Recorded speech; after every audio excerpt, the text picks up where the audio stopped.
Dari seorang pedagang koin di kota kecil Frankfurt hingga menjadi salah satu keluarga perbankan paling berpengaruh di dunia. Siapa sebenarnya keluarga Rothschild?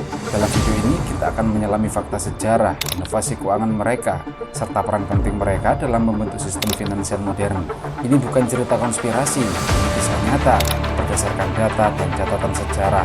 Yuk kita mulai.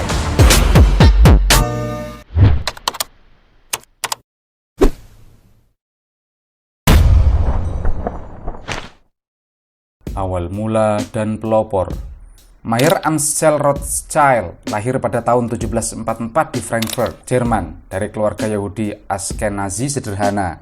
Ia memulai karir sebagai pedagang koin dan mata uang kuno, bekerja dengan kolektor dan bangsawan.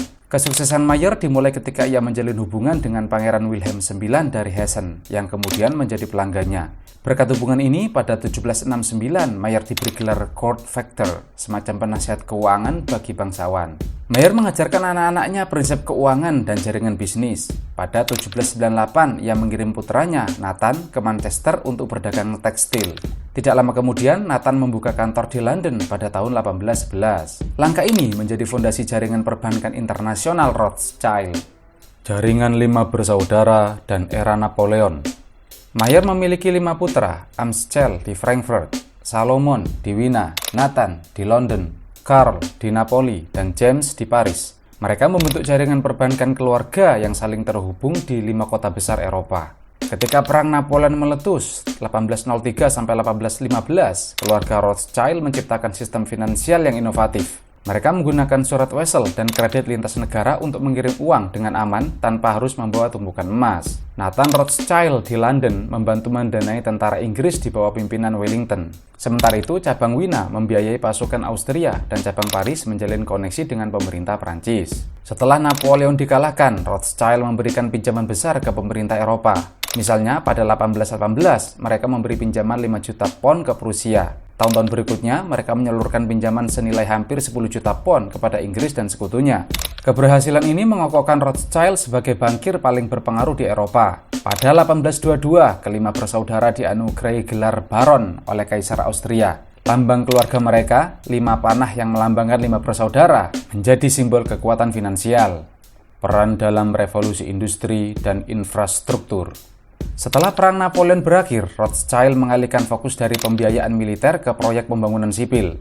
Mereka mendanai jalur kereta api, tambang batu bara, tambang logam, hingga industri minyak yang berkembang pesat di abad ke-19. Jaringan kereta yang mereka biayai menghubungkan kota-kota Eropa, mempercepat perdagangan dan pertumbuhan ekonomi. Salah satu momen penting adalah ketika mereka membantu Inggris membeli saham terusan Suez pada tahun 1875. Langkah yang memastikan jalur pelayaran strategis antara Eropa dan Asia. Rothschild juga terlibat dalam membantu Perancis membayar reparasi perang kepada Jerman setelah 1871, sebuah transaksi keuangan besar yang menunjukkan betapa kuatnya kepercayaan pemerintah kepada mereka. Generasi kedua dan filantropi.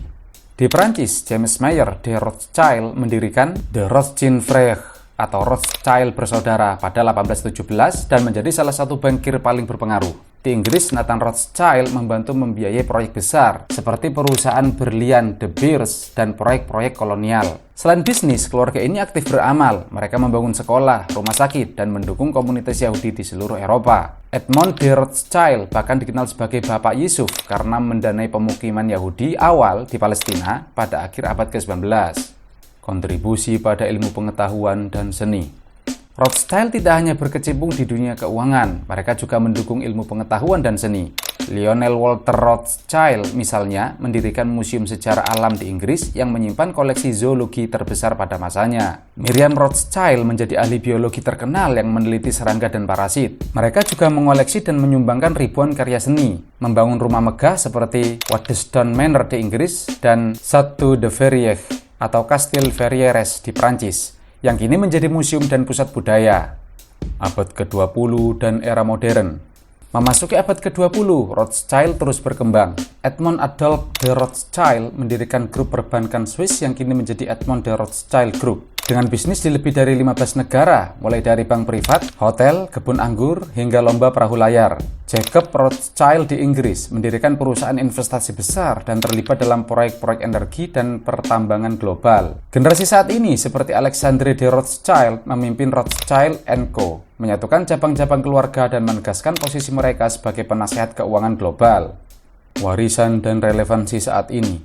Saat ini, Rothschild & Co. dikenal sebagai salah satu firma penasehat keuangan terkemuka dunia. Meski mereka sudah tidak sebesar abad ke-19, warisan finansial mereka tetap hidup dalam sistem obligasi, pinjaman negara, dan praktek perbankan modern. Melalui Rothschild Foundation, keluarga ini terus mendukung pendidikan, pelestarian budaya, penelitian ilmiah, dan program lingkungan. Pengaruh mereka kini bukan berupa kontrol rahasia, tapi jejak sejarah dan kontribusi nyata di bidang ekonomi, seni, dan filantropi. Ringkasan dan kesimpulan. Dari toko koin kecil di Frankfurt ke puncak perbankan Eropa, keluarga Rothschild menulis bab penting dalam sejarah keuangan dunia. Mereka membantu membiayai perang, membangun jalur kereta, mendanai industri, dan menyumbang ke ilmu pengetahuan serta seni. Hari ini, mereka adalah simbol dari inovasi finansial, bukan sekadar cerita konspirasi. Mereka membentuk cara dunia bekerja melalui sistem keuangan modern dan dedikasi pada filantropi. Kalau Anda suka penjelasan sejarah Rothschild yang faktual ini, klik like dan subscribe untuk video sejarah lainnya. Tulis komentar, tokoh atau dinasti mana yang ingin Anda pelajari selanjutnya. Sampai jumpa di video berikutnya.